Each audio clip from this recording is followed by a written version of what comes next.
Toss aside the touchy-feely notions of love in business and recognize the real power it holds. Welcome to the Love is Just Damn Good Business podcast with host Steve Farber. Drawing on his work with a wide variety of companies from the Fortune 100 to smaller family-owned businesses, Farber shares inspiring interviews with business leaders and proven strategies for how you can create experiences that your customers will love by developing a culture that your employees, teammates, and colleagues love working in. Discover why and how love, at the end of the day, is just damn good business for you too. Here's your host, Steve Farber.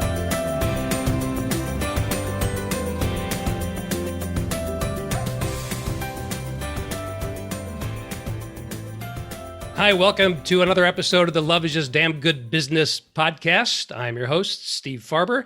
You can watch this podcast, you can listen to this podcast, you can read a full transcript of this podcast and all the others at stevefarber.com/podcast.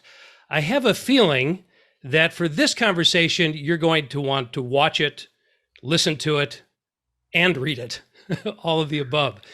We are about to have a really wonderful, in-depth conversation with my fantastic guest, Dr. Tony Nader. Thank you for being here, first of all, Tony. I'm going to give a quick introduction, and then we'll just dive right in. So, Dr. Nader is, as the designation doctor suggests, in this case, an actual real doctor. You know, there are people that use that phrase rather loosely from time to time. So he was trained as a medical doctor at Harvard, and then went on to MIT and got his PhD in neuroscience. He was a clinical and research fellow in neurology at Massachusetts General Hospital, the Harvard Medical School, assistant director of the MIT Clinical Research Center.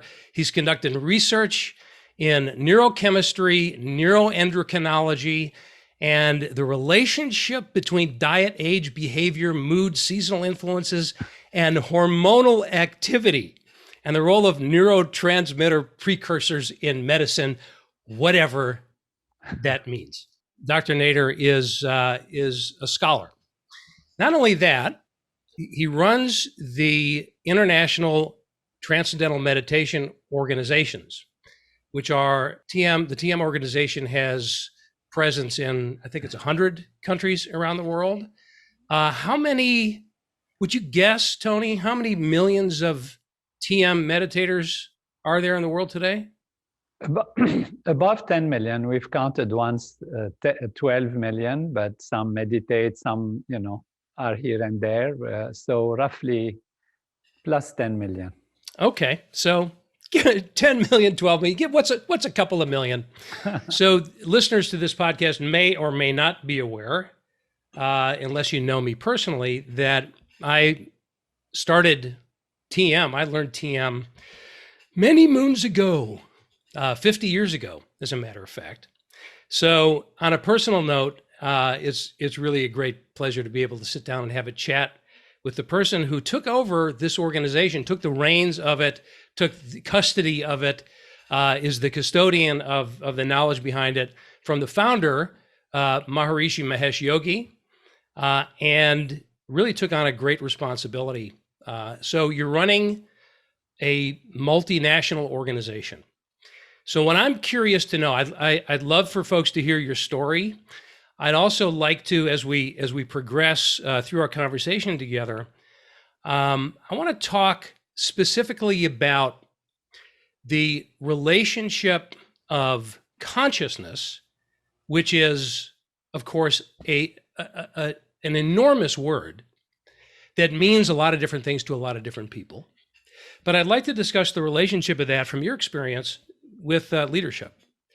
And as a person who is leading a huge organization, I'm sure you have a lot to offer us, not just on a philosophical level, but more important, on a practical level.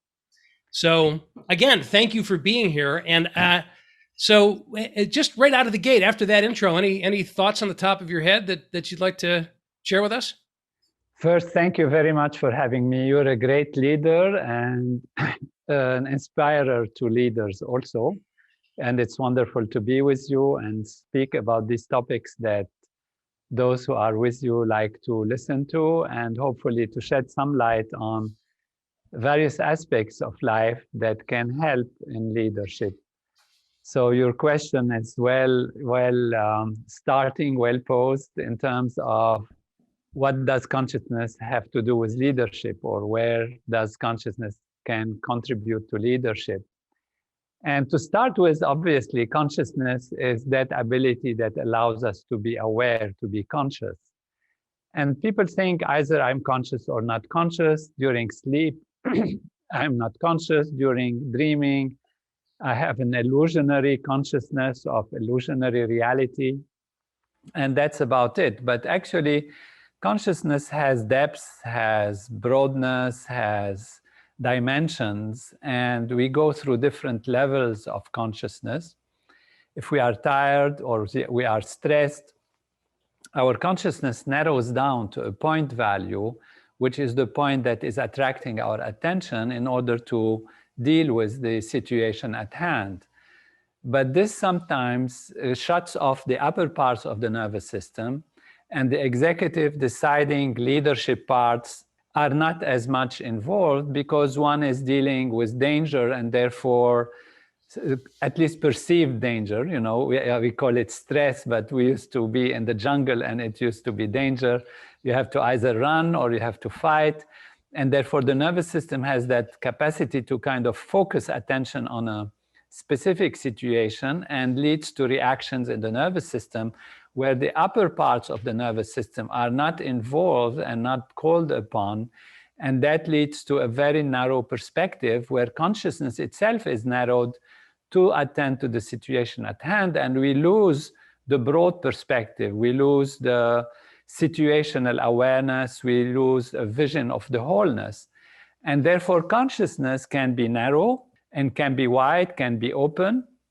And on its most rested state, actually, if it is there and awake, it has the broadest possible perception.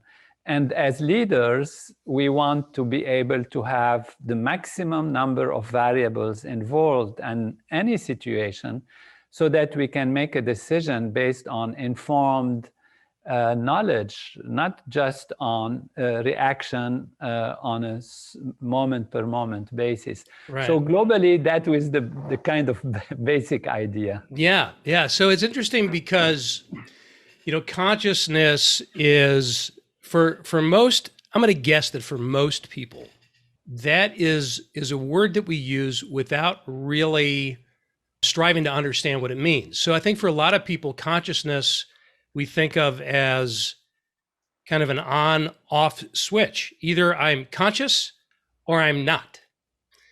And so if I'm conscious, that means I'm alive and that's good. And if I'm not, I'm either asleep or I drank too much, or I'm so stressed out that I'm completely unaware of my environment. But what you're saying is that there is much more to it than simply a binary definition of on or off. Yes, exactly. So the question is, what are you conscious of? Because consciousness as a platform of awareness has content, and its content depends on the container of consciousness.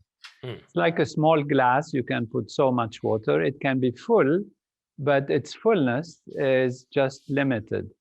A little pond has more water. An ocean has a huge amount of possibilities, a huge amounts of water in that case. But if it is consciousness, you can have a small amount, you can have a bigger amount, you can have truly unbounded amount of knowledge from a very, very profound level of being. So if you are making a decision in the stock market, for example, and you only react to some changes here and there that you don't know better, then you are limited in the possibilities of choosing the right thing to invest in. But suppose you know the company, you know it's a successful company, you know the management is solid, you know they have good projects, you know that society is requiring these products that the company is going to produce, and you know what is the future because you have a vision of society and its progress and its growth. And therefore, you have a broad understanding, an open awareness, which is capable of holding on or understanding all these factors.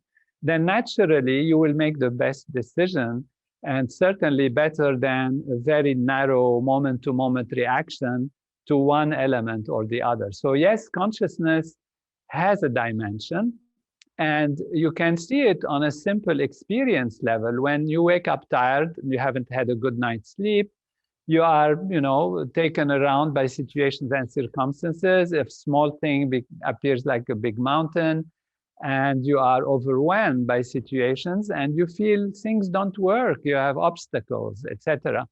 But if you are very well rested, had a great night's sleep, had good food, good exercise, good sunshine, and you feel clear and calm, you automatically are able to resolve issues and take care of situations that are much bigger than even before, but you can handle them because you are bigger. So we can be bigger and bigger in our awareness. The expansion of self and how we perceive ourselves, that container that you're talking about, what I'm gathering from what you're saying is, if you compare the glass of water to an ocean, for example, and I'm experiencing life, it feels like I'm experiencing life as a glass. That doesn't mean that I'm locked in that glass forever, that I can expand it and achieve more of that ocean quality. So what I tend to hear in the business world is more so than the word consciousness, it's the word mindfulness that has become very popular in recent years. I'm going to say over the last decade, in particular, and you're starting to see it pop up in corporate, mindfulness programs, and it's a wonderful thing to see. I just want to read you. I know you've read this because it's your book and you wrote it. But let me just read how you prefaced this idea of being mindful, and then I want to compare it to what you're saying in terms of consciousness. You said bombarded, and for our listeners, just tell me if you can relate to this at all. Bombarded by information and expectations from the environment, including family, friends, work, the media, and being under pressure from stress and worry, the mind might begin to focus on less desirable aspects of life, fleeting, insignificant, and non-evolutionary, which are contrary to the intent of being, quote, mindful.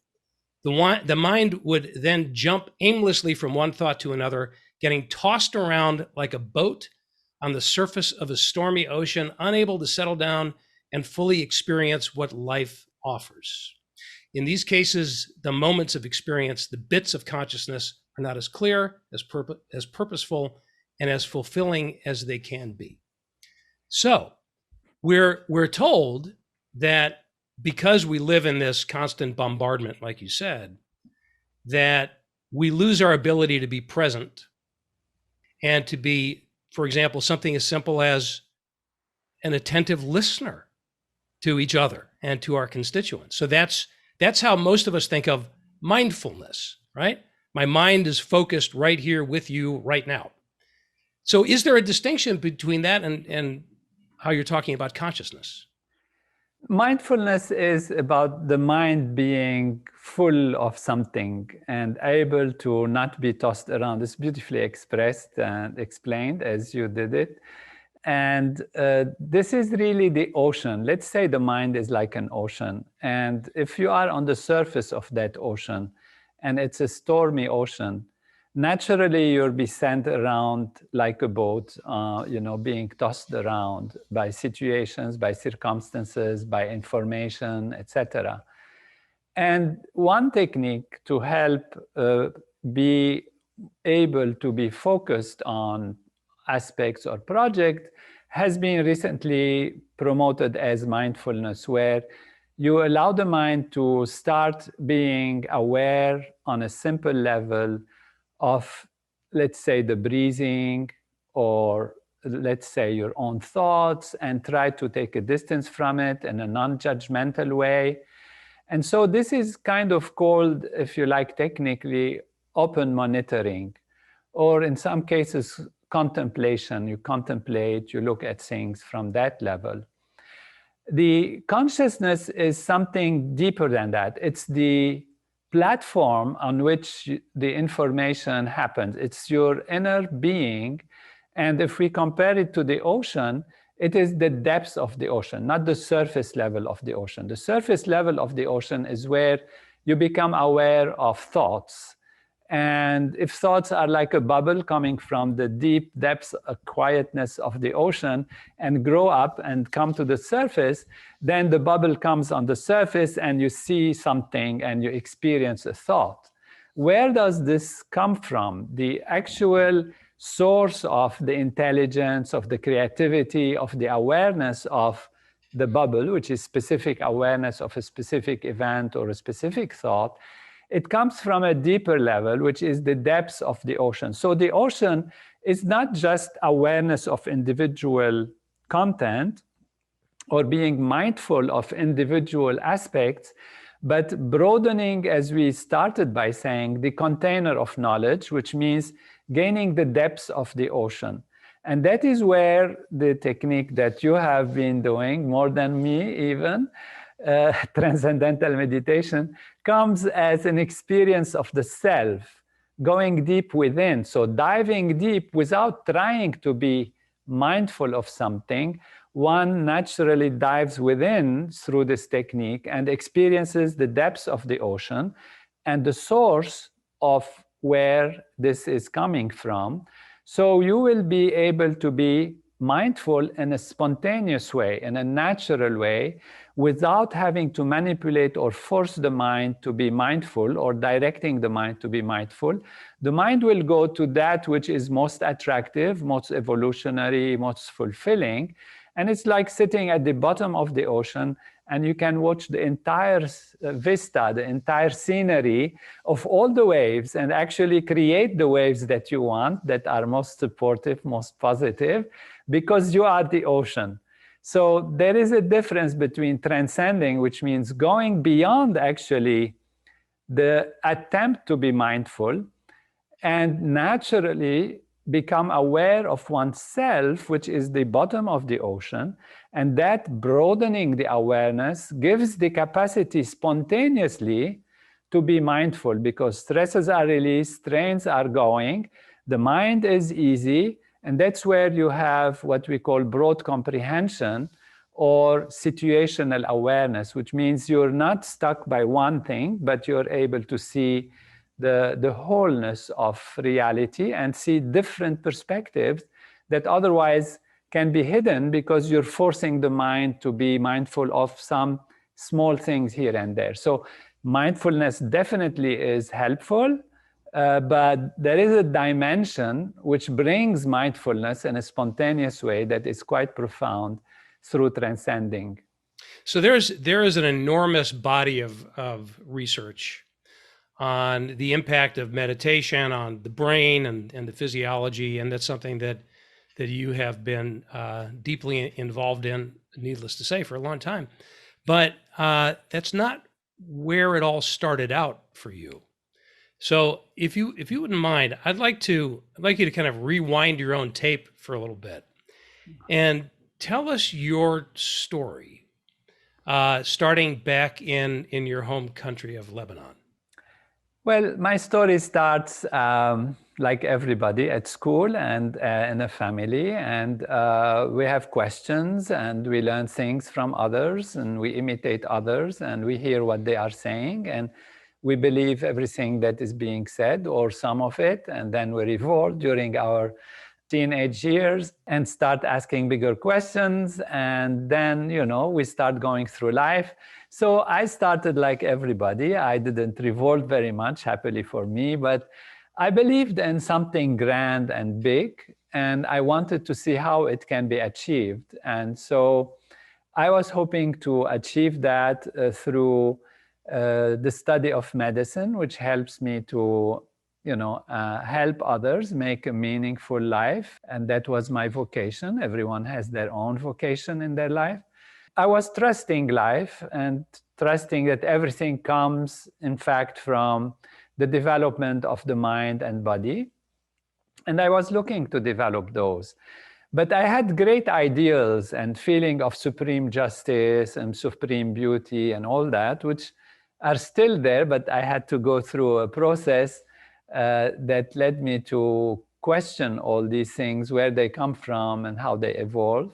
Because I faced the civil war as soon as I started my pre-medical studies in the American University of Beirut.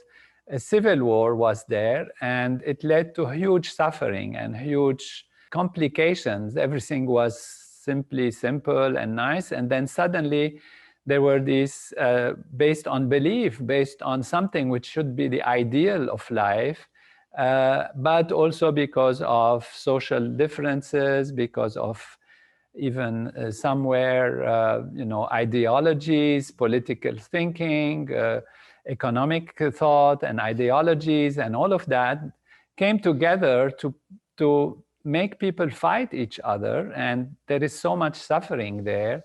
At the same time, I had started Transcendental Meditation, which helped me to settle within and able to face all these things and continue my medical studies, but open to my awareness something very profound.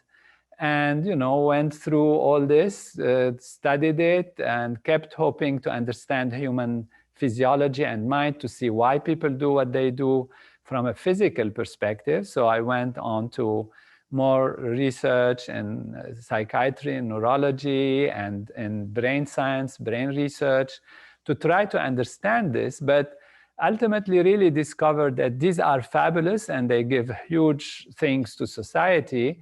But there is a way to approach the mind and the body which is more holistic, more complete, and that is from the level of consciousness, from the level of awareness. So the technologies are of awareness, of consciousness, are the other side of the coin, if you like. There is the physical and there is the mental side. You can change the mental through the physical, change the physical through the mental.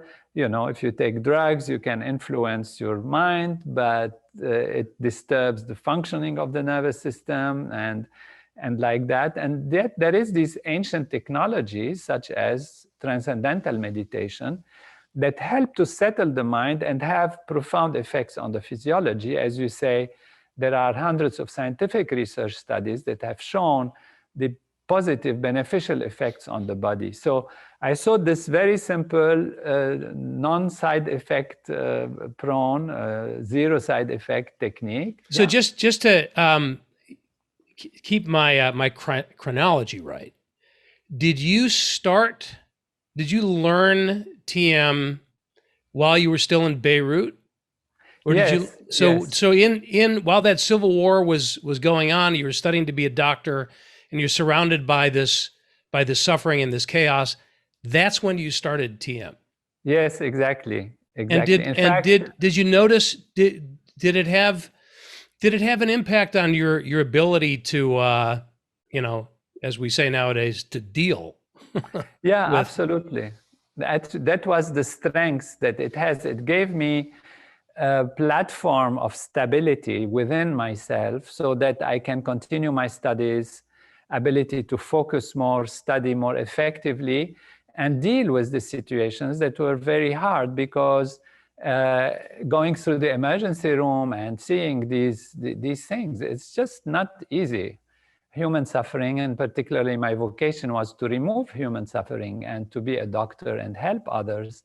And then see these young people, these children, these families, these people coming to the emergency room with the sirens and the ambulance noises and all of that. It's quite something. It's really quite something to be in a war where even walking on the street is dangerous for you. I had occasions where bombs blew around me, and then I had to carry people, in these situations, take them to the emergency room myself when I was going from the hospital to the dormitory where I was staying. And I had friends that were damaged. I had my father who had a big issue.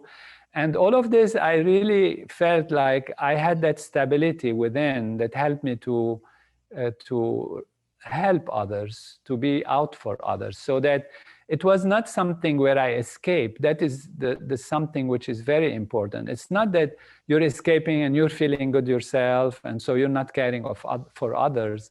If you are strong, if you are happy, if you are stable, then you can give strength and happiness and stability to others.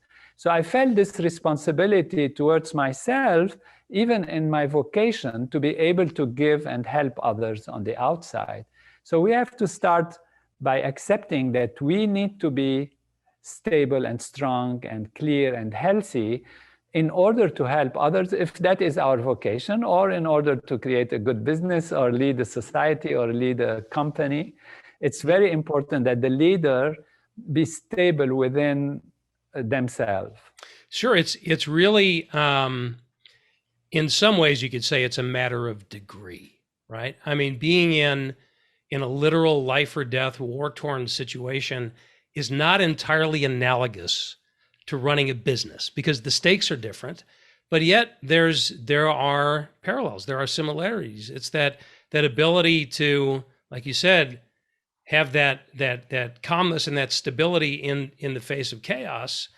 And, you know, sometimes, like you said earlier, danger, business danger, as in losing a customer or facing an economic downturn, even though it's not the same kind of danger as a bomb going off, our brain on some level still interprets it that way, right?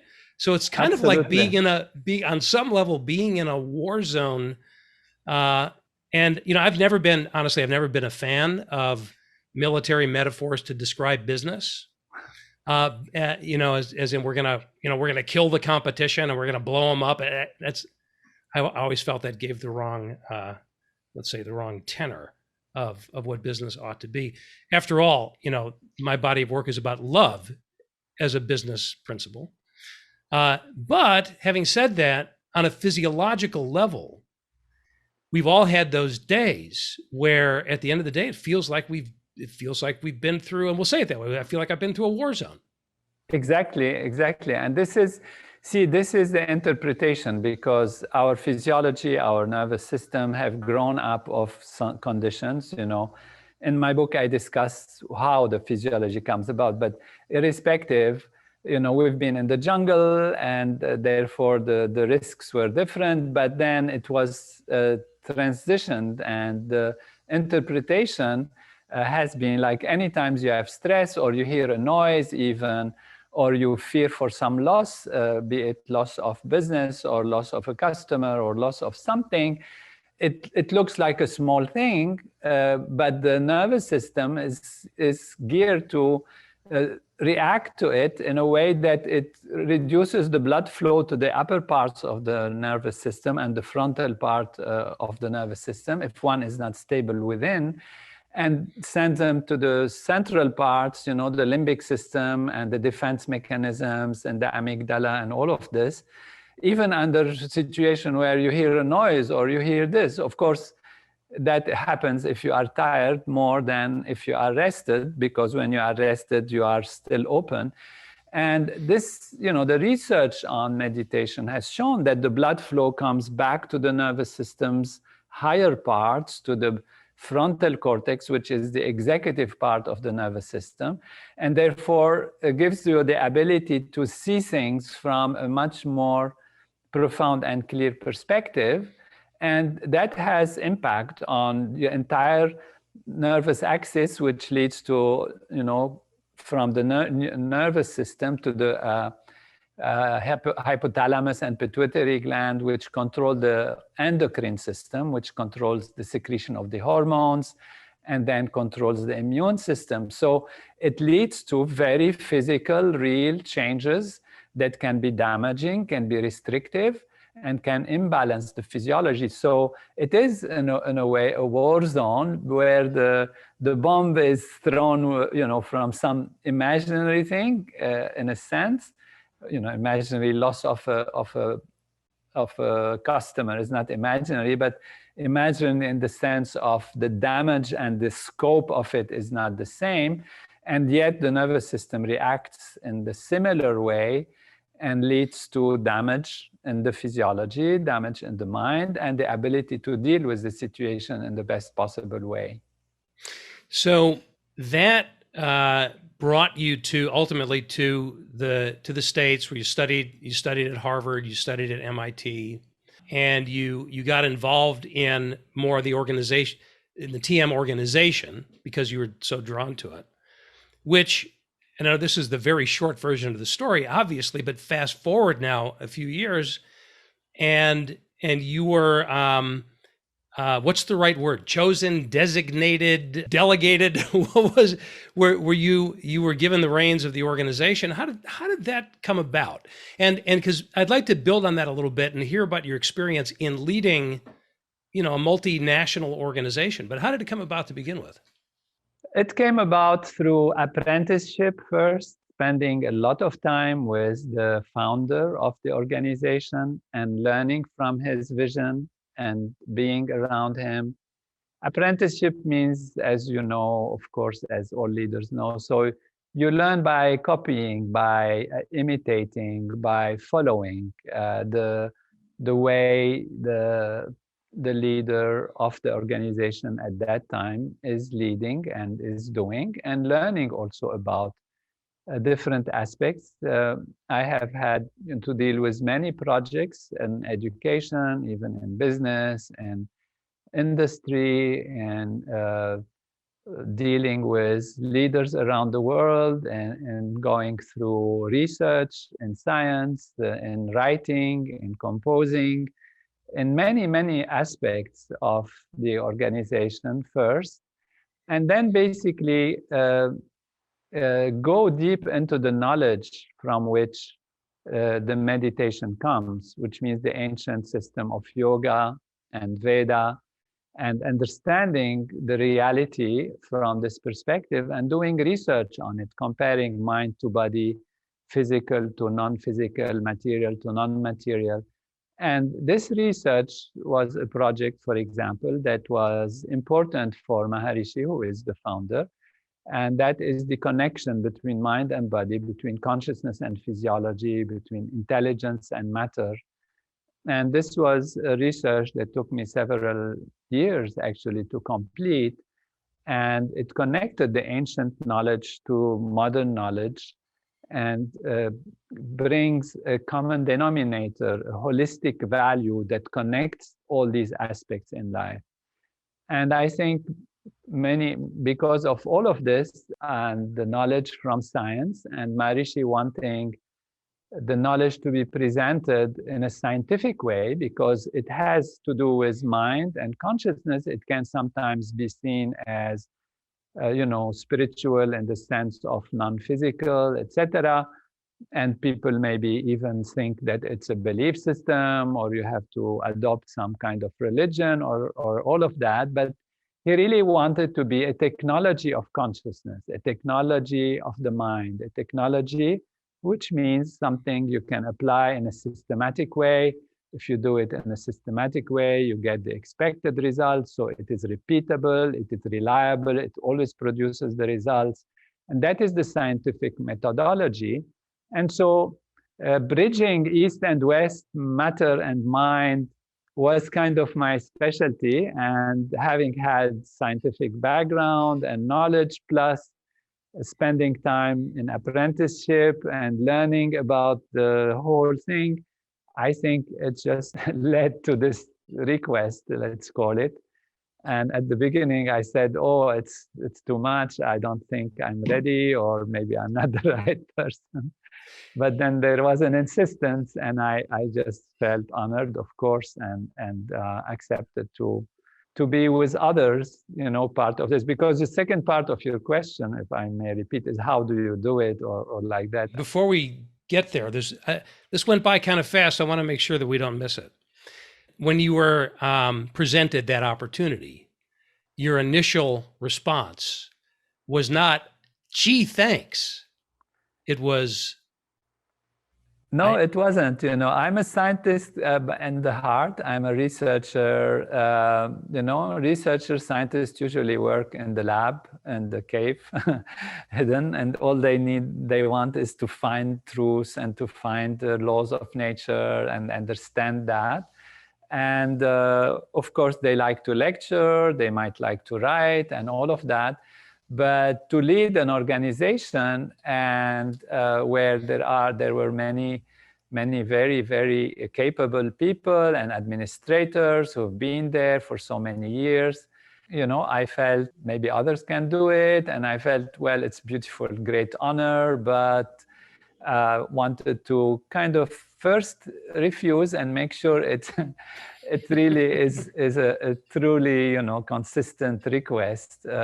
I of course refused politely and respectfully, but sure. Yeah.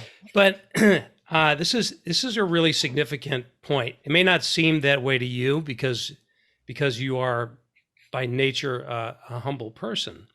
But what you're telling us is you came up through this massive organization, world famous organization. I mean, TM has been part of our culture for a long time. I mean, ever since the Beatles, right? Those early days. And so here you were given this opportunity for that organization to lead that organization, but that was not your intent. That's the key. It wasn't like, okay, what do I have to do here to prove that I'm worthy of running this place? It was doing what you loved in service of the people around you and in service of the world. And what happened as a natural result of that is you had that rare combination of doing that kind of work, but also a quality that said, this is a person that could lead this organization. Again, not by any engineering on your part. And I think that's really, really significant, because a lot of people in any organizational world, I'm sure it happens in nonprofits like the TM organization. It happens in for-profit all the time, where people get starry-eyed ambition and everything is about, what do I have to do to run this place someday? Yeah, this is really very wonderful and actually enlightened explanation from your part, Steve. This is wonderful. And it has, of course, it has a truth, but if you want to generalize it to leaders and to actors in any field, actors means those who act, those who do things, not actors in cinema or movie necessarily. Doers, actors, transformational leaders, and all of that, is that you focus on the action, you have a great goal, and focus fully your heart in the action itself. And then the results come based on the deservability of yourself or the others. And you don't spend your energy on being attached to the goal, to the ultimate goal. Because when you're acting, you have to be present with the action. You have to be present in the field. So you have to give it your heart. And that's a beautiful title. I'm sorry I didn't read your book, but I will be gonna read it soon. That love is I can get you a copy. I know somebody. Yeah. I know somebody who could get you one. I'll get one. It's okay. I'd like to contribute that much. So love is a good business. Yeah. Love means you're just giving. Love can be like a child love, which is taking, can be like an adolescent love, which is sharing, can be like a true adult, mature love, which is giving. That is the ultimate, really, value of love. And love is giving. And when you give, you just give and give generously. Think big, give to your company, give to your people. And then, no question, that will be appreciated. And that will be the way one ends up in a position of leadership in an effective way.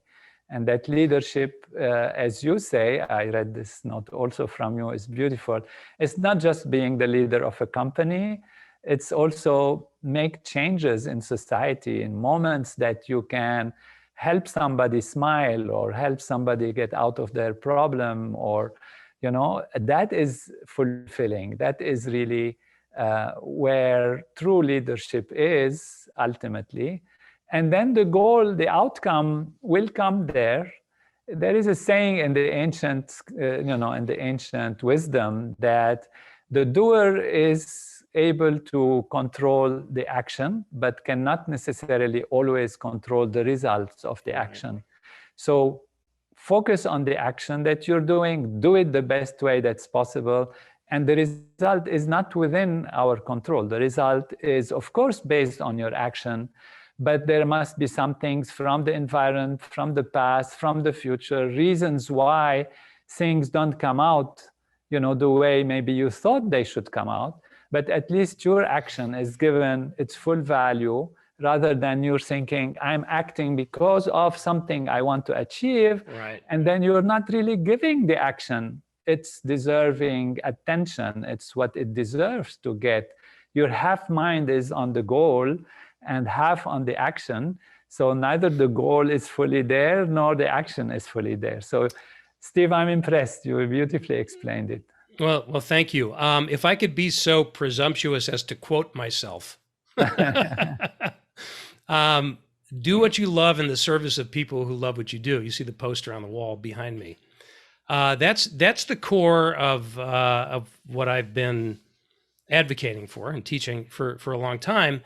And to build on what you just said, Tony, it's not do what you love in order to get the result that you want.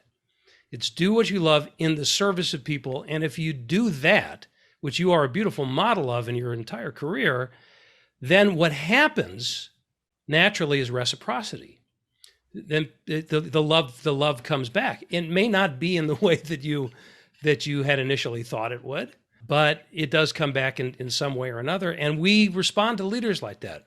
We respond to leaders who we know that they're true servant leaders. Servant leadership, of course, is a phrase that's been around for a very, very long time. And we will gravitate towards leaders who live in service of us, which is very different from how some people or many people are trained to think about leadership, which is that means I'm in a position of authority and you'll do what I tell you to do because I'm the boss. It's very different from you'll want to do whatever you can because you're committed to this, because the love is there. Now, if I could be so presumptuous as to quote you, if I may, this is also from your book. You said it this way: love is a force that links, binds, and puts together similar as well as dissimilar and even potentially contradictory things, values, ideas, and people. Yeah. So talk a little bit about that, because we tend to think of love as, like building love in a team or building love in a business, that it's just everybody's happy all the time and nobody ever argues and nobody ever disagrees. And that's what love is. That's not what you're saying. You're saying that there's something that love is something that operates even when those differences and conflicts are there, or even especially when they're there. Absolutely. So just talk a little bit about that, if you would. Absolutely, really brings me back to Maharishi's teaching and the way he organized the administration and the way he wanted it to be is he used to say it's a parental role. It's a parental role. And like a parent who cares for those who are under their tutelage or nourishment, then children can be different. They can be different even from you. It's like a child can kick you, can say, I don't want you, can say, I don't love you, then say, go away. But you are the parent. You just have to say, okay, it's fine. I'm here to love you. I'm here to nourish you. I'm here to give you. I'm here to see you grow. And that means, perception is different. So the leader has to have a broad awareness, has to have a broad comprehension, has to be able to love from that power of being able to love, where one is established in oneself, one is strong, and one then can have their love not be disrupted by differences and difficulties, which are part of the beauty of life, to be so varied, and that one can take from different, even opposing and contradictory values, a power for evolution rather than a power for clashing and damaging each other and fighting. There are reasons why people want something, others want something else. And if one can find the dynamics that allows both to contribute to something bigger than each of them, because of this power of force of evolution that is there, and that is asking for something new, asking for something bigger than the individual components. And that is really ultimately this binding power of love that puts together extremes, opposites of the universe, of life and living. So this is really so true. And, obviously, it's a bit of an understatement to say we live in a time that seems to be characterized by those differences versus the unity underneath it. But I suppose that's true in every age. We have examples of that, and that gives us something to work towards. But in the TM organization, because of its international scope, I would imagine that you have all kinds of differences. I mean, you've got, just so people are clear, TM is not a religion. So therefore, and it's not even it's not a belief system. It's a methodology. Now it's rooted in ancient, Indian tradition and all of that, but not in a religious sort of way. So therefore, my point is, you have people in the TM organization from all different religions, all different parts of the world, all different political points of view, who come together under one roof, so to speak, metaphorically speaking. Does that present any challenges from a leadership perspective for you? Not really at all. There are all many free thinkers and free deciders, and people who go to church, people who go to the temple, people who go to the synagogue, people who go to the mosque, and that is fine. It's just the diversity of life and belief on the different ways one deals with one's life, one's religion, or one's worldview, one's ideas. There are people who are totally agnostic or atheists or whatever, but they all know they have consciousness, and they all know that consciousness can be clouded and can be clear. So when the consciousness is clouded, like having colored glasses, then it's, you see things through that one color. It's fine. You have yellow color, you have color that is yellow, and somebody else has red glasses and they see red. So that's fine. As long as you know that underlying this reality of the filter, there is the reality of being and the reality of awareness, the reality of consciousness, which we all have, and which actually is the source of all the expressions on the surface level. This is a statement that is complicated to explain maybe in two words, but this is one of the basic paradigm shifts that are needed to understand the full value of the emergence of life, its purpose, and the relationship between different components of diversity coming from one unity. As you probably know, we often use this example of the same sap that produces the branches of the tree, the flower, the petal, the fruit, the leaves, the trunk. They come from the same field, from the same nourishment, the same sap. And so they appear differently. Some can be rough, some can be smooth. But ultimately, there is that one unbounded ocean of being, one unbounded ocean of consciousness that is the common denominator. And if our attention is on that level, then we see the differences as expressions of the richness of life, and we can use them to build something beautiful, and use differences as a power of progress and evolution, as we said, rather than a cause for struggle and strain and fighting. So established in the awareness, then we have these possibilities. And the people in our organization, they have this deep understanding, not only on an intellectual level, but mainly on an experiential level, because that is the main key. Intellectually, we can discuss all of this and it sounds nice, but you come out and you see something else, you forget about it. But if you experience it and establish it within you, then it stays with you. And this is how you are more solid in front of change or in front of challenge and in front of differences, because you're well established in the self. And ultimately, our self, myself, yourself, are one and the same thing. I noticed that the title of your book is not An Unbounded Ocean of Consciousness, but One Unbounded Ocean of Consciousness. And that is, it's a massively important concept, but we're not talking about a concept.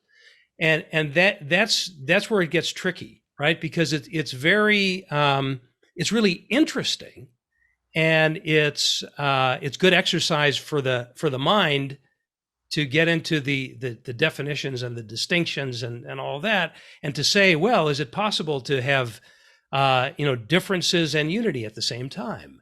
Is it possible to appreciate different points of view, but at the same time understand that that we're all one? Well, that sounds philosophical, but what you're saying is that the philosophical element of that, which is fascinating. And by the way, on Amazon, your book, I noticed that this morning, these things change all the time. But when I looked at it recently on Amazon, it was ranked number 1 in the category of, I think it was existential philosophy. I thought, oh my gosh, talk about how to miss the point. But my point is that once there's an experience of just kind of quieting down, which TM and there are other techniques that do similar things, but I'll just speak from my own experience. It really is, and help me if I'm not saying this right, that the methodology part of it, the technology part of it, is a really simple way for the mind just to get quiet. And when the mind gets quiet, you get an experience of that capital T, that oneness sort of a thing, not as a focus of divinity, but just as an awareness. Yeah. And then more and more over time, that it just comes out, and you see it pretty much everywhere. So again, from my own experience, I'm not going to pretend that I don't get triggered by differences, particularly in the political world that we live in. I mean, there are times where I lose, let's just say, lose sight of myself in certain conversations about certain things. But at the same time, there's, I can say from my own experience, I have just an underlying sense of that we're connected. I know it sounds corny, it sounds cliche, but it's really anything but. It's a physiological thing on some level, right?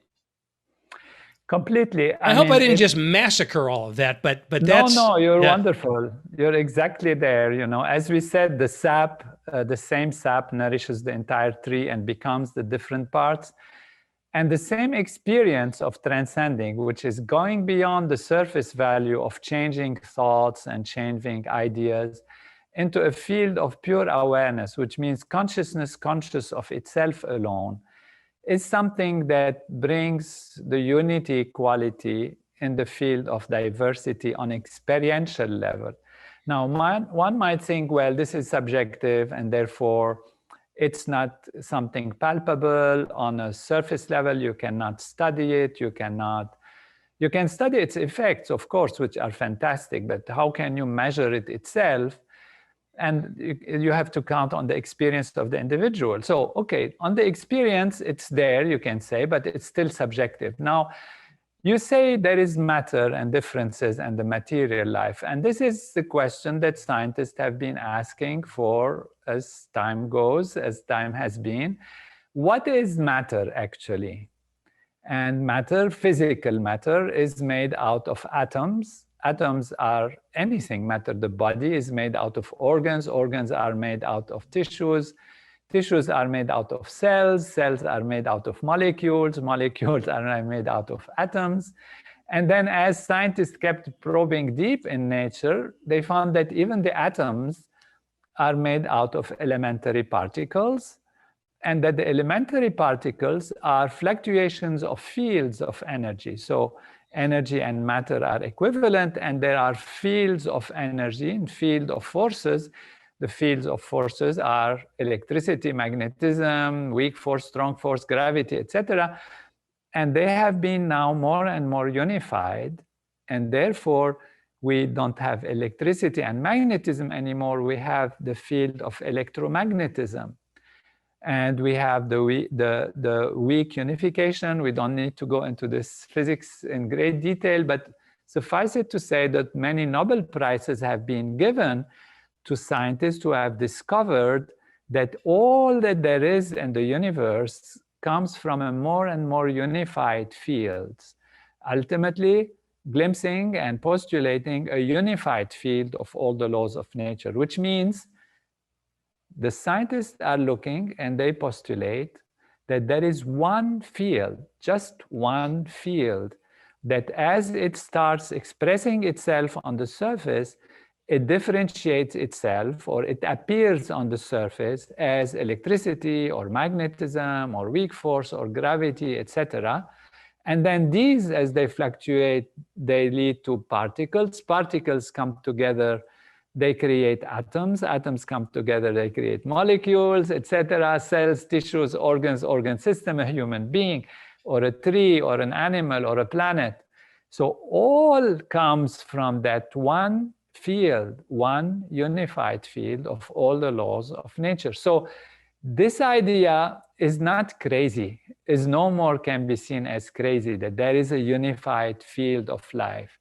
It's science, it's physics, it's understanding the limits, the edge of knowledge in terms of where is it going. From an objective scientific perspective, it leads us to that field, one field. From a subjective, individual perspective, transcending, going through the deeper value of oneself, we find that one unbounded ocean of consciousness, one ocean of pure being, of pure existence, without any reverberations or thoughts or fluctuations. And if you put these two together, it's a small step, but a big step. Then you can tell and you can see that this is not a crazy idea. To the contrary, it explains so many things that are not explainable from any other kind of perception. So where is consciousness coming from? Where there is law, order, freedom, suffering, pain, this and all the other aspects that have not yet been fully elaborated in a complete way, be it in philosophy or in science, can now be put together and understood in a holistic paradigm, a holistic framework, in a very logical, scientific way, because it follows deductions and analysis, and also no contradiction with the true knowledge that we have today, and resolving many problems. So in science, there is a saying, when a theory starts explaining many facets of life and many facets of findings and observations, and at the same time it does not contradict any observation, then it is most likely to be in the right direction, if not the truth, the ultimate truth. So right. So let me. I'm sorry. I interrupted you. You want to finish that thought? Because I'm just thinking. I put everything that I do in my work through a translator, through a translation filter. So I'm thinking about this from the so-called typical business person, if there is such a thing, perspective. It's like, okay, I get it. We're electromagnetic, unified field. Yeah, I get it. But the fact of the matter is, when I drive into that brick wall at 25 miles an hour, the airbag's still going to go off, right? So Yeah. a lot of good that does me when I'm running into a brick wall, whatever that looks like. And so what I'm hearing is that on a just a completely pragmatic, practical level. Not to say that this discussion is not impractical, or is impractical. Double negatives confuse me. But to say, well, so what do I gain from that? Well, the thing is that consciousness, and tell me if I'm wrong, is going to make it less likely that you drive into that brick wall to begin with. Exactly. That was going to be my answer if you had asked me the question. It's going to make sure you don't drive into the brick wall because you have awareness. You dive into the brick wall because you don't have awareness. Your awareness is somewhere else. It's divided. It's tired. You make the wrong decisions. This is beautiful example. Wonderful. Right. Okay. So as we bring this in for a landing, like I told you before we started recording, we could do this for hours and hours and hours, or at least I could. But I do want to start to wrap this up. And with let me start wrapping this up with a thought just occurred to me. So you're running a huge organization with culturally diverse, geographically diverse, economically diverse, politically diverse. Your life path really prepared you for it, it seems to me. I mean, born in Lebanon, growing up in a 15-year civil war, being educated in the States, becoming a scholar in ancient Vedic or Indian tradition, just that life experience. I mean, I grew up in Chicago. I live in California. That's pretty much all I got. So that life experience that you had, in retrospect, you can see how it is really, who knows? Was it just a happy set of circumstances that ended up that way? Doesn't matter. You seem to be just beautifully prepared for this incredible mission that you've taken on.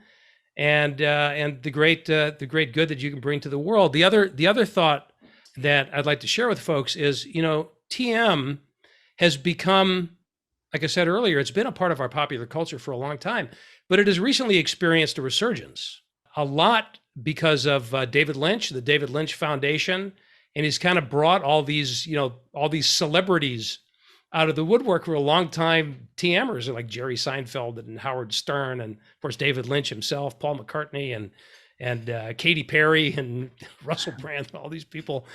I'm just curious, how has that had an impact for getting the word out and teaching people TM and creating an interest? How does that play into the current and state and future state of your organization?